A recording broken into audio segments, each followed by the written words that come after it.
They waited until the cake was gone. The plates were stacked in the sink, candles melted into useless stubs, the house settling back into its normal quiet. I remember thinking the day had gone better than expected. No fights, no speeches. Just polite congratulations and a couple of cards with cash folded inside like an apology. Then my mom said, "Can you sit for a minute?" They didn't look nervous. That should have been the first clue. My dad leaned back in his chair, hands folded over his stomach, as if he were about to explain a household rule I'd somehow missed for 18 years. My mom smiled the way she does when she believes honesty should be appreciated no matter how it lands. "We want to be upfront with you," she said. "About college." I nodded.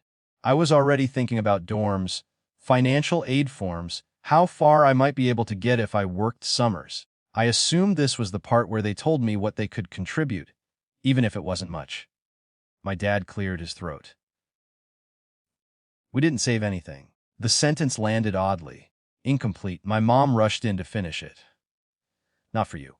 I mean, she laughed softly, uncomfortable. "Well, honestly didn't think you'd actually go. Or, stick with it." There was a pause, like she expected me to laugh too. Like this was a misunderstanding we could all smile through. I waited for the rest. For the part where they explained why this didn't mean what it sounded like. My dad shrugged. "College isn't for everyone. And you were always different. Less focused." Different was the word they used when they didn't want to say disappointing. They told me this as if they were explaining a weather decision. No anger, no apology, just logic. They'd made choices based on likelihood, on return on investment. Later that night, I sat on my bed and stared at the acceptance letter I'd already received. I hadn't even told them yet. I folded it back into its envelope carefully, like it might bruise if I wasn't gentle. The contrast didn't hit all at once. It came in pieces. My brother's car in the driveway, still shiny, still new enough to smell like plastic and ambition. The college fund everyone talked about openly, like a shared achievement. The way relatives asked him what he wanted to do with his life, and asked me whether I was figuring things out yet. I didn't confront anyone. I didn't cry in front of them. I did what I'd always done when something quietly devastating happened in that house. I adjusted. I enrolled anyway. I took a job at a grocery store and another at a cafe near campus. I learned how to stack shifts so tightly together that exhaustion felt like a permanent background noise. I stopped buying things that weren't necessary. I learned the exact cost of every hour of my time. At first, I told myself this was temporary. That once I proved them wrong, something would rebalance.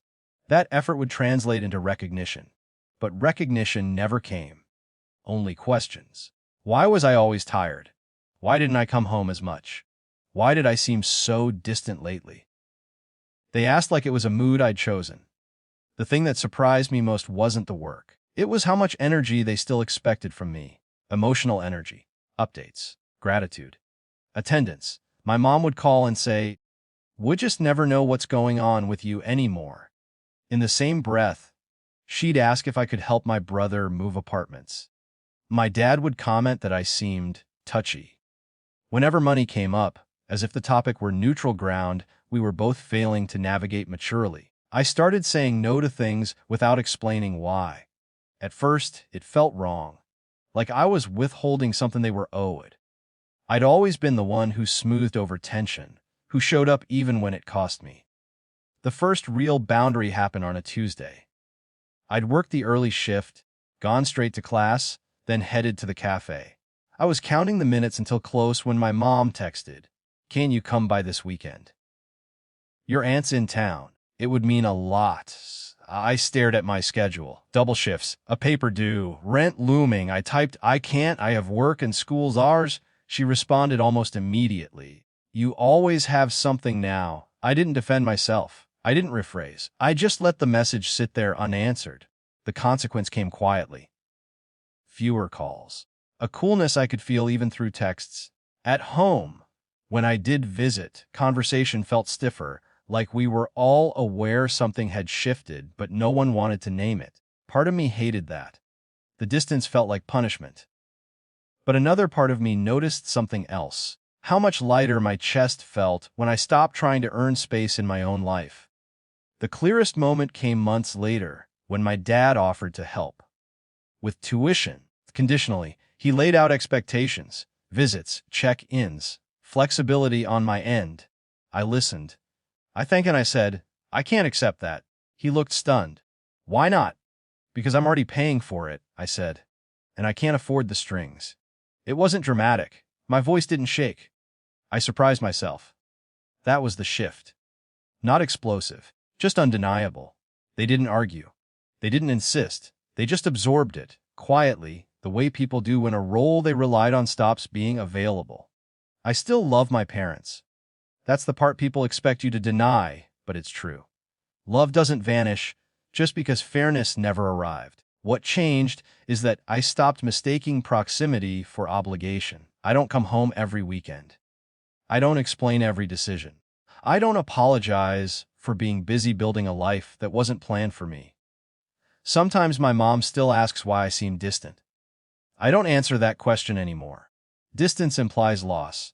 What I feel now is space, not healing. Not closure, just enough room to stand without shrinking.